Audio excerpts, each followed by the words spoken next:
And now here's a look at 5 things to know as you start your day. Investigators are working to find out what caused a fire at a farm in Gorham. Crews from 6 towns responded to a barn fire on Flaggy Meadow Road around 9 o'clock last night.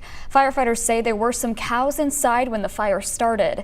The owner of the farm says most of the animals made it out safely and no other buildings were damaged. No one was hurt. A school bus driver from Maine is facing federal stalking charges involving an 8-year-old boy. Michael Chick from Elliott worked as a bus driver across the border in Greenland, New Hampshire. He's charged with threatening and stalking the boy, who was one of the students who rode his bus. Chick is also accused of making multiple visits to the boy's home and placing GPS trackers on his family's vehicles. Chick is expected back in court next week.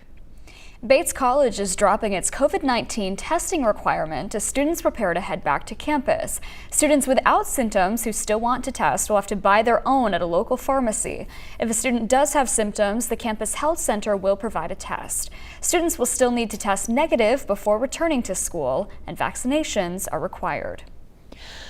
A Maine native charged in last year's Capitol riot is scheduled to be sentenced on Friday. In a plea deal, Glenn Mitchell Simon, originally from Minot, pleaded guilty to 1 misdemeanor charge. Prosecutors want him to spend 10 months in jail and then be on supervised release for a year. His lawyers are asking for 3 years probation, with the first 6 months served on home detention. President Biden is expected to sign a law expanding health care benefits for some veterans. The PACT Act extends benefits for veterans exposed to toxic burn pits while serving in Iraq and Afghanistan. The bill is valued at $280 billion. It requires the Veterans Administration to provide toxic exposure screening to every veteran enrolled in VA health care.